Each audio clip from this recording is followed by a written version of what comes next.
running after this.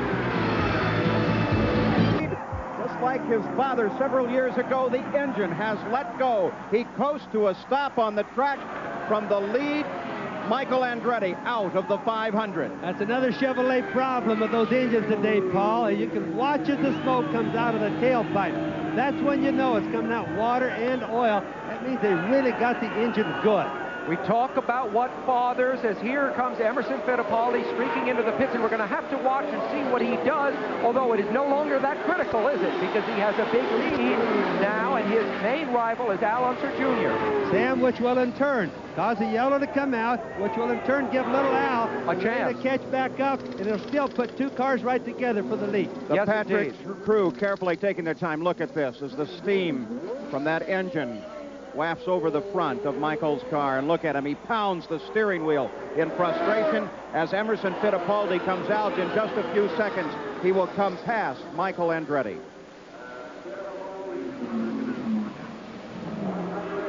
Safety crews with Michael. We talk about what sons inherit from their fathers, what skill and what attitude. How about what kinds of luck? Michael Andretti going out at Indianapolis the way his dad has so often here before. Look at the stare at Michael's eyes, the disappointment. The Indianapolis 500 could have been his. He has a right to be sad, Paul. The rope is to help them tow the car back into the pit areas.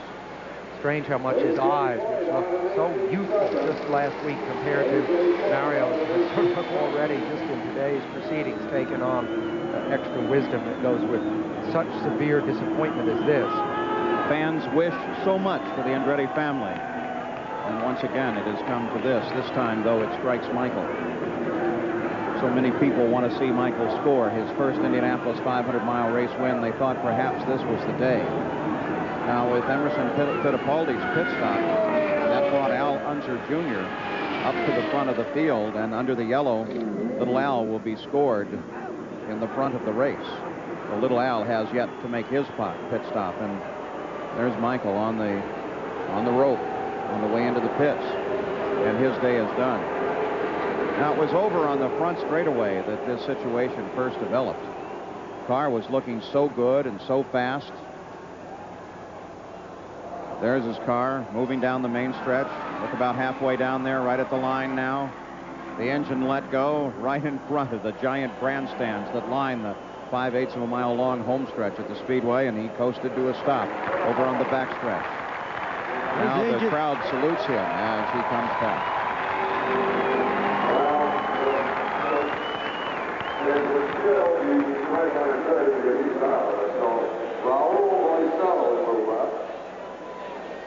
Scott Brinkman move up. Mario Andretti would move up. And Rich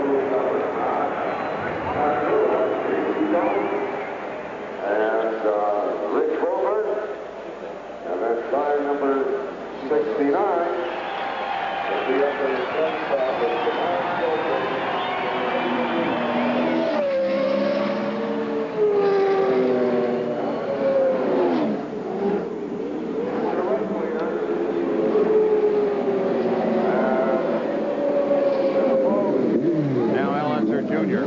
into the pits as Michael rolls his way in, of course, under yellow as a result of that blown engine. They want once again to check this race course. A good opportunity.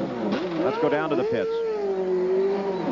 Al Unser Jr. just pulling away, and that was a roll of the dice, Paul Page. They were unsure if they would be able to go the distance on fuel. 11.3 seconds, no tire change, just fuel only. Let me see if I can get a quick comment from Rick Gallis on whether they can make it the rest of the way. Rick is here charting. Rick, can you go the rest of the way on fuel? Can you make it the rest of the way on fuel? What's that? Can you make it the rest of the way on fuel, Rick? We have to wait and see. A big smile from car owner Rick Gallis.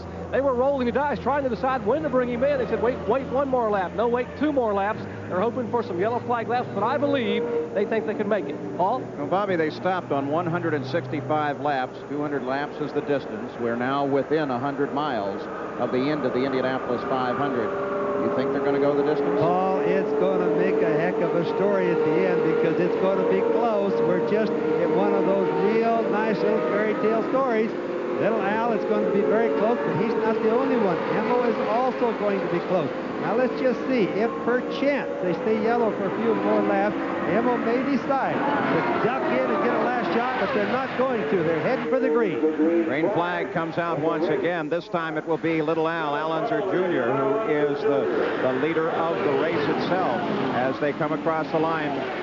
Emo now picks up the lead as a result of that stop, and Emo leads the field in through the first and second turn. Little Al is now 6 seconds back. And a lot of cars have to be passed before he can really take up the attack. Of course, Little Al first raced at Indy in 1983. His best finish to date has been 4. Remember, Sam, we're getting back down to the fuel deal like we see in so many races. Little Al, will he use less fuel than Emo? Emo's out in clean air. In real life, Little Al should be able to gain a little bit in mileage because of the traffic, whereas Emo is going to be on the gas all the time because he's really in clean air. Emerson Fittipaldi keeps the pace down as Michael Andretti walks through the back of the pit area back to his garage. His day is done. 167 laps now complete. 211.2 miles an hour. The speed. Emerson Fittipaldi turned that last lap. Now the question, of course, is fuel. There's 40 gallons of fuel in each of these race cars when they are full. That takes them a distance that, Bobby, by my calculations, brings them right up against lap 200. What do you think? Well, I think they're really going to be up against it. Little Al's going to be just a tick better than Emo is on that car, but not very much. And ironically, they're both, if they decide to go this way, they're both going to have to ease up on the gas. Now, Emo could, on the other hand, just go like a house on fire, come in and try to get a splash on fuel. All right, let's get an update now from Jack Arute. Well, first of all, if you look at Emerson Fittipaldi's fuel tank, there's about 60 gallons left. Plenty of fuel to go the distance. We checked with the team, and the brain trust here has said we are going to come in for a time stop. Somewhere around 12 to 10 laps to go in this event. That's their planning right now. But for so many times we've seen here in the Indy 500, those plans can go awry by way of a caution or something that happens on the racetrack. Back to you. That harkens back to 1982 when the Patrick Racing team did exactly the same thing for Gordon Johncock. They knew how many gallons he needed to get to the end of the race. They calculated the fuel flow in the hose. They decided they needed only so many seconds. I think it was 7 or 8. And as soon as they hit 7 seconds, somebody reached out with a pole, tapped the refueler on his helmet. He pulled the hoses free, and Gordon Johncock, in a tight battle with Rick Mears, won by 14 100ths of a second. You know, Paul, even in this race today, you won't even need that much time because all they need, either one of them, is probably a measly little 3 gallons of alcohol, and they could be the winner from it. So Emerson Fittipaldi is running laps faster than Al Unser Jr. Fittipaldi is out in front, running at 214. 10 seconds back is Little Al, running laps at 213. But this Indy 500 is not over yet. We'll be back. In the pit, silent. His day is done. Let's go to Brian Hemmings. Michael Andretti and his wife, Sandy. Michael, what was it that ended your day? Well, the engine blew. At any point, you were running so well. At any point during this race, were you thinking to yourself that my dad won this thing 20 years ago, and here I am leading Indy? Yeah, and I guess I inherited more than just his driving. I think I inherited a bit of his luck here at this place because, you know, the car was just so good.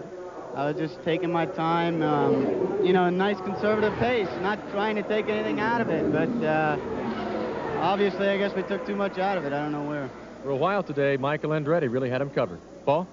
A good driver, a likable man, out of the 500-mile race. In the pits, here is Raul Boesel. He is the third-place car, but he is 5 laps behind the leader. The only 2 cars in contact on the course are Emerson Fittipaldi and Al Unser Jr. The 4th-place car is Mario Andretti, but he is 6 laps behind the leader. The Boesel, using one of the Judd engines, continues to be in the hunt, makes his stop in 1.2 seconds. Boesel works his way back into the traffic. And here is the 22 car, and he has a problem. Now, he was running in 4th place before he came in for this pit stop. But now, obviously, a bit of a problem on that car. A lengthy stop, but they get it fired up once again. And there goes Scott Brayton back into the action as well. But the distances between the 3rd-place car of Boesel and the 4th-place car here of Brayton and the others is so great that they can afford a few seconds here and there. It's really the leaders who can afford nothing.